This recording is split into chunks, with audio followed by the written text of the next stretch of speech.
నమస్తే, నేను చెవుల కృష్ణాంజనేయులు. జనసేన అధినేత పవన్ కళ్యాణ్ తన కేడర్కి, లీడర్లకి ఒక స్పష్టమైనటువంటి ఆదేశాలు జారీ చేశారు. ఈ రోజున పవన్ కళ్యాణ్ ఒక ప్రెస్ నెట్ ద్వారాగా మీరెవ్వరూ కూడా పొత్తులకు సంబంధించినటువంటి అంశంలో మాట్లాడవద్దు, ఏవైనా మీకు అభ్యంతరాలు ఉంటే సలహాలు సూచనలు గిన మీరు ఇవ్వాలి అనుకుంటే నా రాజకీయ వ్యవహారాలు చూసేటువంటి హరిప్రసాద్కి మీరు స్వయంగా తెలియచేయండి. అంతే తప్ప బహిరంగంగా ఎక్కడా కూడా జనసేన పార్టీ నాయకులు కానీ, కార్యకర్తలు కానీ, అధికార ప్రతినిధులు కానీ మీరెవ్వరూ కూడా ఈ పొత్తుల విషయంలో స్పందించవద్దు, మాట్లాడొద్దు. మీకు వ్యతిరేకత ఉన్నా, మీరు సలహాలు సూచనలు ఇవ్వాలనుకున్నా సరే నేరుగా కార్యాలయంలో హరిప్రసాద్కి అందించాలి తప్ప మీరు అన్నెసెసరీగా ఇప్పుడున్నటువంటి పరిస్థితుల్లో పొత్తులకు సంబంధించి ఒక స్పష్టత వచ్చేటువంటి ఈ దశలో పార్టీలకు సంబంధించినటువంటి నేతలు ఇష్టానుసారంగా మాట్లాడితే ఇది ప్రతికూలమైనటువంటి ఫలితాలను ఇచ్చేటువంటి అవకాశం ఉంటుంది. కొంతమంది మిత్రులకు సంబంధించినటువంటి వాళ్ళు నొచ్చుకునేటువంటి దానికి అవకాశం ఉండొచ్చు అనేటువంటి అంశం కూలంకుషంగా పవన్ కళ్యాణ్ యొక్క ప్రకటన సారాంశం ఇది. అయితే ఇది ఎవరైతే జనసేన పార్టీ నాయకులు, జనసేన పార్టీ అధికార ప్రతినిధులు, అదేవిధంగా జన సైనికులకు మాత్రమే ఈ సూచన చేశారా పవన్ కళ్యాణ్? లేదు అని అంటే జనసేనకు ఉచిత సలహాలు ఇచ్చేటువంటి హరిరామ జోగయ్య లాంటి వాళ్లకు కూడా ఒక రకంగా గట్టి హెచ్చరిక జారీ చేశారా అని అనుకోవాలి. కాపు సంక్షేమ సేన పేరుతో సీనియర్ పొలిటీషియన్ అయినటువంటి హరిరామ జోగయ్య పవన్ కళ్యాణ్కి ఉత్తరాల మీద ఉత్తరాలు రాస్తున్నారు. ఈ ఉత్తరాల సారాంశం ఏమిటి? మీరు తక్కువ సీట్లకు అంగీకరించొద్దు, కనీసంగా 60 అసెంబ్లీ స్థానాల్లో పోటీ చేయాలి, 5-6 లోక్సభ స్థానాలు తీసుకోవాలి, మీరు ముఖ్యమంత్రి అయితేనే పొత్తుకు అంగీకరించండి, పవర్ షేరింగ్ కావాలి జన సైనికులు కోరుకుంటున్నారు అని ఈయన పదే ఉత్తరాలు రాస్తున్నారు. అంతవరకే పరిమితం అవ్వాలి హరిరామ జోగయ్య. ఎక్కడ పవన్ కళ్యాణ్ పోటీ చేయాలి, ఎక్కడ నాగేంద్రబాబు పోటీ చేయాలి, అసలు ఏ సీట్లలో జన సైనికులు పోటీ చేయాలి అనేటువంటి అంశాలను కూడా ఆ ఉత్తరాల్లో నియోజకవర్గాల వారీగా కూడా ఇస్తున్నాడు. ఇదంతా కూడా కొంత ఆల్రెడీ తెలుగుదేశంతో పొత్తులో ఉన్నారు జనసేన.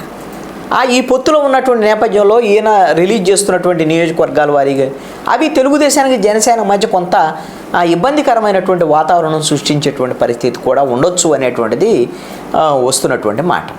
అయితే ఇక్కడ కీలకమైనటువంటి అంశం ఏంటంటే పవన్ కళ్యాణ్ వైపు నుంచి అయితే చాలా క్లారిటీగా స్పష్టంగా ఉన్నారు. ఓకే, పొత్తు ధర్మాన్ని మనం పాటిద్దాం, పొత్తు ఫైనల్ అయ్యేంత వరకు దీని మీద మాట్లాడొద్దు, అది నెగిటివ్ కానీ ఇంకోటి కానీ ఒక మంచి పరిణామం ఇది. ఎందుకంటే పొత్తుల విషయంలో చిన్న మాట చాలు మొత్తము కొంత అవతల మిత్రులు ఎవరైతే ఉన్నారో తెలుగుదేశం కావచ్చు, లేకపోతే బీజేపీ కావచ్చు, వాళ్ళకి ఏమన్నా మనస్పర్ధలు వచ్చాయనుకోండి, అప్పుడు పొత్తుకు మొత్తంగా విఘాతం కలిగేటువంటి పరిస్థితులు కూడా ఉండొచ్చు. మరి అయితే పవన్ కళ్యాణ్ తరహాలో మరి ఈ విధమైనటువంటి పొత్తు ధర్మాన్ని, ఈ విధమైనటువంటి అన్నెసెసరీ కామెంట్స్ తన నాయకుల నుంచి లేకుండా తెలుగుదేశం పార్టీ ఆ విధమైనటువంటి బాధ్యత తీసుకుంటుందా? తెలుగుదేశం పార్టీ చేయగలదా? ఎందుకోసం అనంటే ఇద్దరు పొత్తులో ఉన్నటువంటి వాళ్ళు ఇప్పుడు ప్రజెంట్ అయితే తెలుగుదేశం, జనసేన బీజేపీ పొత్తులో ఉన్నా ఇంకా బీజేపీ తెలుగుదేశంతో పొత్తులోకి ఇంకా రాలేదు. మరి ఇలాంటి పరిస్థితుల్లో పొత్తులకు సంబంధించినటువంటి అంశంలో ముఖ్యమంత్రి చంద్రబాబు నాయుడు అవుతారు అని నారా లోకేష్ చేసినటువంటి గతంలో విమర్శలు, అదేవిధంగా పొత్తులో ఉన్నటువంటి నేపథ్యంలోనే 2 సీట్లను ప్రకటించినటువంటి చంద్రబాబు నాయుడు వ్యవహారం, ఇవన్నీ కూడా కొంత వివాదాస్పదం అయ్యి ఉన్నాయి కదా.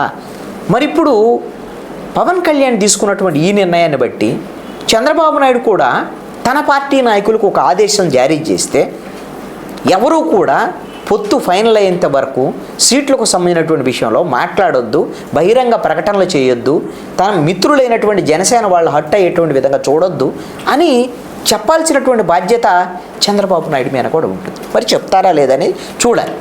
ఇది తెలుగుదేశం పార్టీ వరకే పరిమితం అవ్వలేదు. ఎందుకు అంటే తెలుగుదేశం పార్టీకి అత్యంత సన్నిహితంగా ఉండేటువంటి మీడియాల్లో కూడా జనసేన పార్టీకి డ్యామేజ్ అయ్యేటువంటి విధంగా జనసేన కార్యకర్తలు, జన సైనికులు, జనసేన లీడర్లు మనసు నొచ్చుకునేటువంటి విధంగా కొన్ని వార్తలను ప్రసారం చేస్తున్నారు. అవి మీరు గమనిస్తున్న మొన్న పవన్ కళ్యాణ్, చంద్రబాబు నాయుడు సుదీర్ఘంగా మొన్న ఆదివారం చర్చ జరిగినటువంటి నేపథ్యంలో ఎన్ని సీట్లు ఏమిటి అనేటువంటిది ఇద్దరూ చెప్పలేదు. అధికారికమైనటువంటి ప్రకటనే రాలేదు. కానీ ఆ మీడియాల్లో, అంటే తెలుగుదేశం పార్టీకి దగ్గరగా ఉన్న మీడియాలు చాలా స్పష్టంగా రాశారు. 32 సీట్లు పవన్ కళ్యాణ్ అడిగారని, 20 సీట్లు ఇవ్వడానికి తెలుగుదేశం పార్టీ ఒప్పుకున్నదని, కావాలంటే ఇంకొక 5 సీట్లు ఇస్తారు అని, లేదు అంటే 1-2 సీట్లు, అంటే 27 సీట్లకి జనసేనను పరిమితం చేశారు. కానీ రేపొద్దున ఎన్ని అడుగుతారు, ఎన్ని వస్తాయి, అవన్నీ ఫైనల్గా తేలాల్సినటువంటి అంశం. ఒకవైపున హరిరామ జోగ ఏమో చెవులో జోరీగలాగా ఆయన నాకు 60 కావాలి, 70 కావాలి, మీరు లేకపోతే ఒప్పుకోవద్దని ఆయన, లేకపోతే జనసేనకు సంబంధించినటువంటి వాళ్ళు చాలామంది లీడర్లు కూడా మాకు గౌరవప్రదమైనటువంటి సీట్లు రాకపోతే, పవన్ కళ్యాణ్ ముఖ్యమంత్రి కాకపోతే మేమైతే జనసేన అభ్యర్థులకు మాత్రమే ఓట్లు వేస్తాము, మేము మిత్రులుగా ఉన్నటువంటి వాళ్ళకి ఓట్లు వేయము, ఓటు ట్రాన్స్ఫర్ కాదు అనేటువంటి విధంగా కార్యకర్తలు కూడా మాట్లాడేటువంటి పరిస్థితి ఉంది. మరి ఈ పరిస్థితి ఎందుకు వస్తుంది? తెలుగుదేశం పార్టీ సంయమనం పాటించాలి. తెలుగుదేశం పార్టీకి అనుకూలంగా ఉండేటువంటి మీడియా కూడా జన సైనికుల్ని హట్ చేసేటువంటి విధంగా వార్తలు ప్రసారం చేయకుండా జాగ్రత్త తీసుకోవాల్సినటువంటి బాధ్యత కూడా తెలుగుదేశం పార్టీ మీదే ఉంటుంది. ఎందుకు అనంటే ఆ మీడియాలకు పోయేది ఏమి ఉండదు. వాళ్ళు ఏమైనా వాళ్ళు తోచిని రాసుకుంటారు. ఇప్పుడు ఫైనల్గా పొత్తుకు సంబంధించినటువంటి విఘాతం ఏర్పడితే ఇన్ని సంవత్సరాల నుంచి ప్రభుత్వ వ్యతిరేక ఓటు చేయకూడదని పవన్ కళ్యాణ్ భావిస్తున్నాడు.